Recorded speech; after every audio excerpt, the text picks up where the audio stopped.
તુલસીના છોડમાં દરરોજ પાણી નાખવાથી શું થાય છે? નમસ્કાર, પ્રણામ મિત્રો, સ્વાગત છે તમારું અમારા યુટ્યુબ ચેનલ ડેલી ઇન્સ્પિરેશન 2.0માં।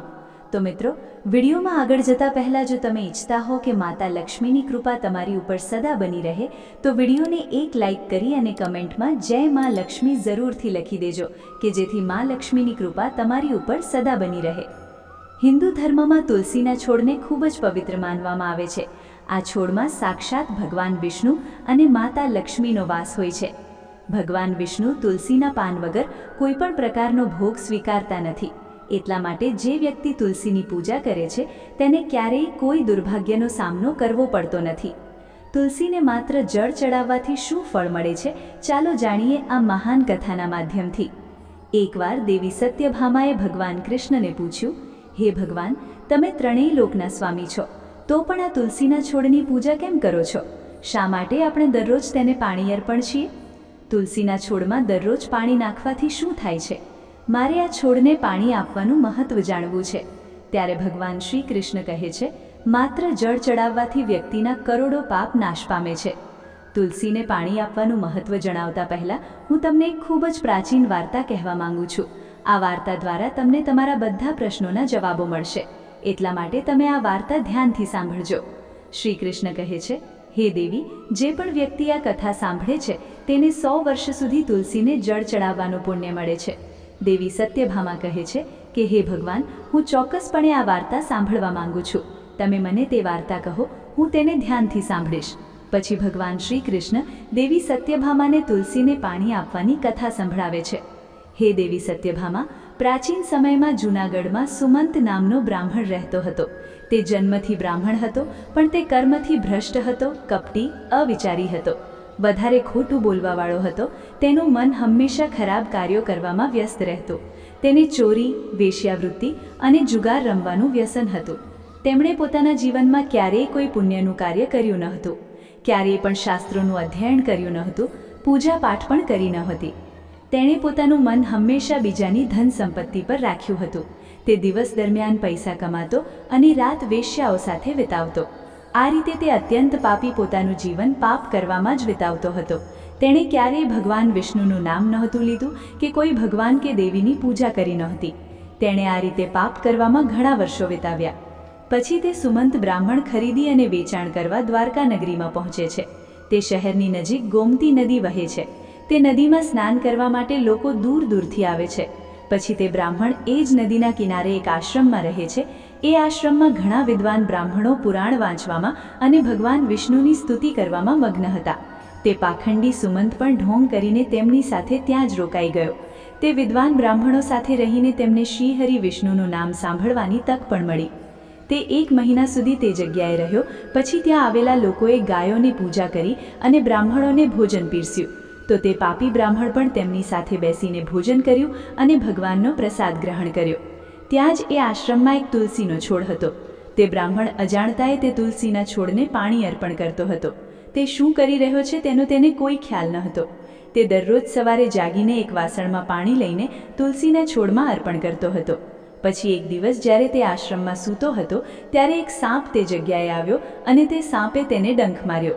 તે પાપી બ્રાહ્મણ તેની ઊંઘમાં મૃત્યુ પામ્યો।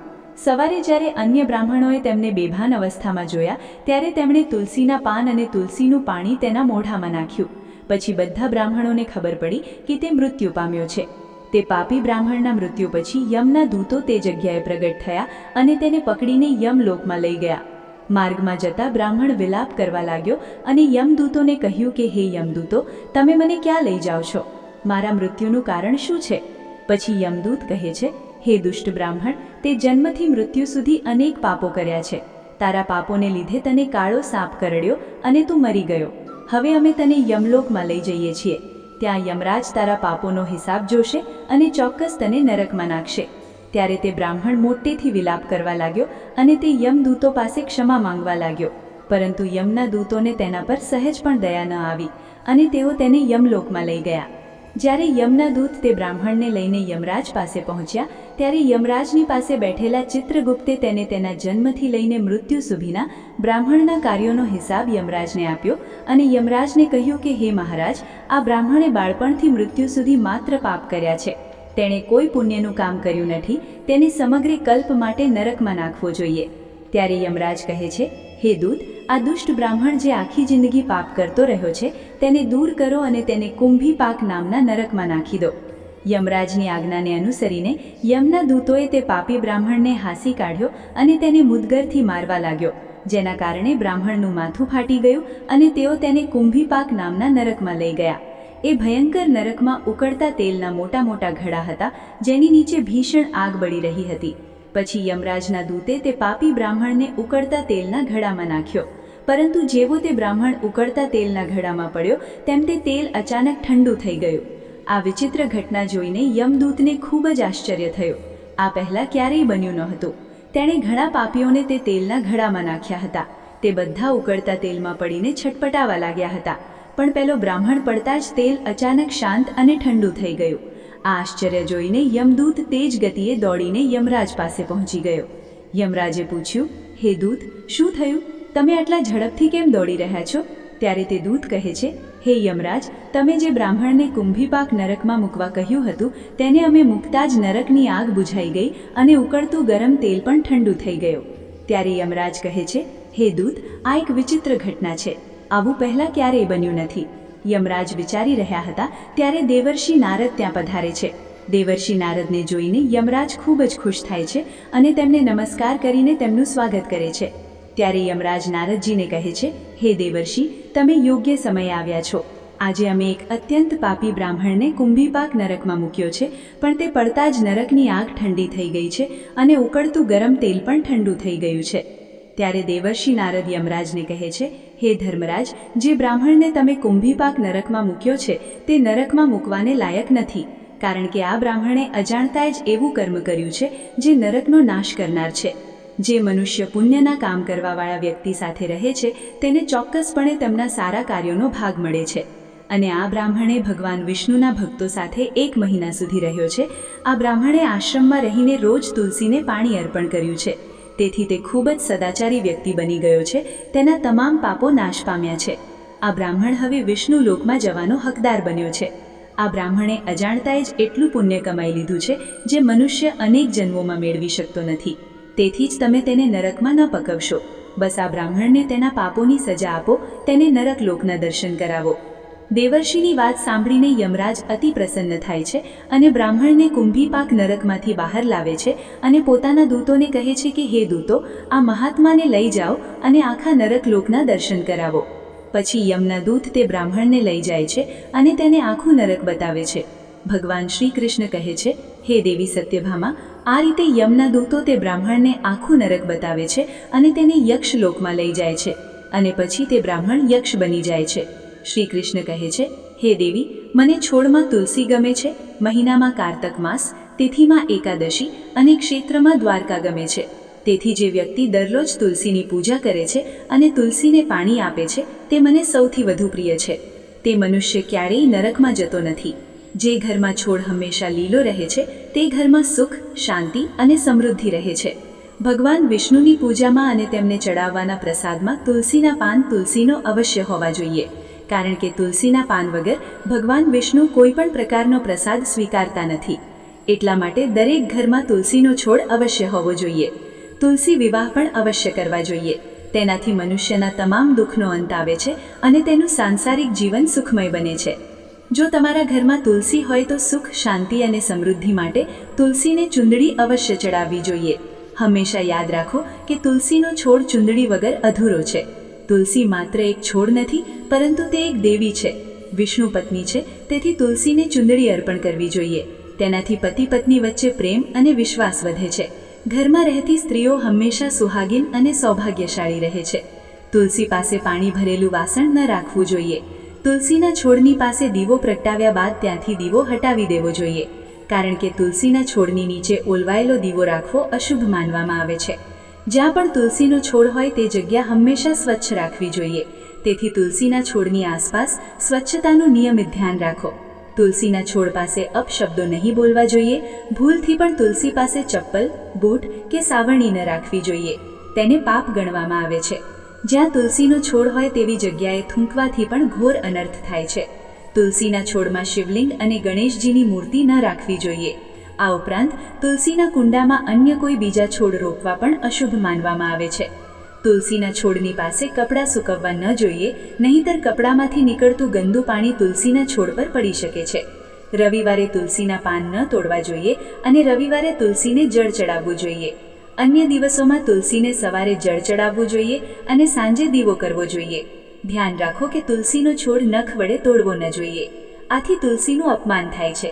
જો તુલસીના પાન સુકાઈ જાય અને ખરી જાય તો તેને કચરામાં ન ફેંકવા જોઈએ. તમે તે પાંદડાને તુલસીની માટીમાં જ દાટી દો.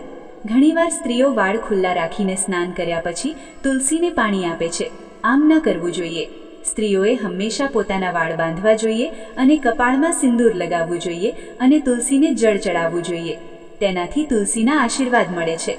તુલસીનો છોડ ક્યારેય પણ ગંદી જગ્યાએ ન લગાવવો જોઈએ, જેમ કે ગટર અથવા બાથરૂમની નજીક, નહીંતર ગંદુ પાણી તુલસીના છોડમાં પડી શકે છે, જે ખૂબ જ અશુભ માનવામાં આવે છે. ઘરમાં તુલસીનો છોડ લગાવતી વખતે ધ્યાન રાખો કે તેના માટે ગંદી માટીનો ઉપયોગ ન કરો. સ્મશાન ભૂમિ અથવા ગંદી જગ્યાની માટીનો ઉપયોગ તુલસીના છોડ માટે ક્યારેય ન કરવો જોઈએ. આ કારણે તુલસીમાં ગુસ્સે થઈ જાય છે અને સૂકવવા લાગે છે. શાસ્ત્રો અનુસાર સ્ત્રીઓએ માસિક ધર્મ દરમિયાન તુલસીના છોડમાં પાણી ન નાખવું જોઈએ અને તુલસીને સ્પર્શ કરવો પણ વર્જિત છે. સ્નાન કર્યા વિના તુલસીને પાણી ન આપવું જોઈએ. તુલસીને પાણી આપતા સમયે ધ્યાન રાખો કે પાણી તમારા પગ પર ન પડી જાય. તેનાથી તુલસીનું અપમાન થાય છે. ઘરમાં તુલસીનો છોડ ક્યારેય સૂકવવો ન જોઈએ.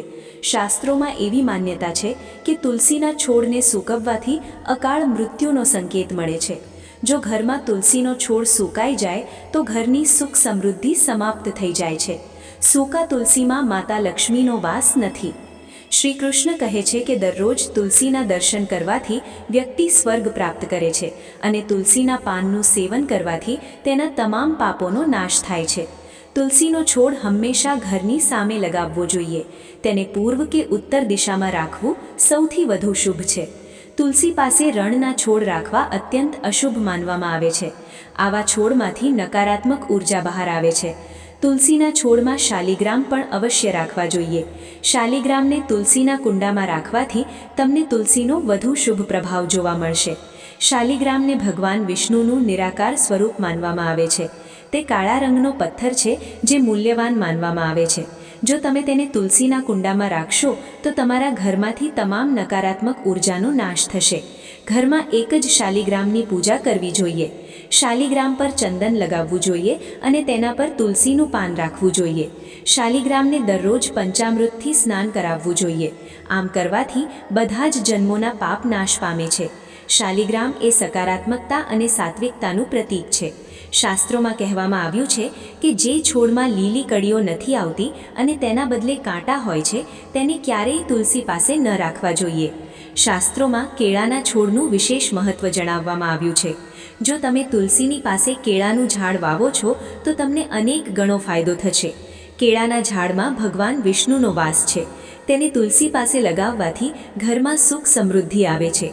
તો આ રીતે ભગવાન શ્રી કૃષ્ણે દેવી સત્યભામાને તુલસીના છોડને જળ ચઢાવવાનું મહત્ત્વ જણાવ્યું છે અને ઘરમાં તુલસીનો છોડ લગાવવાના નિયમો જણાવ્યા છે.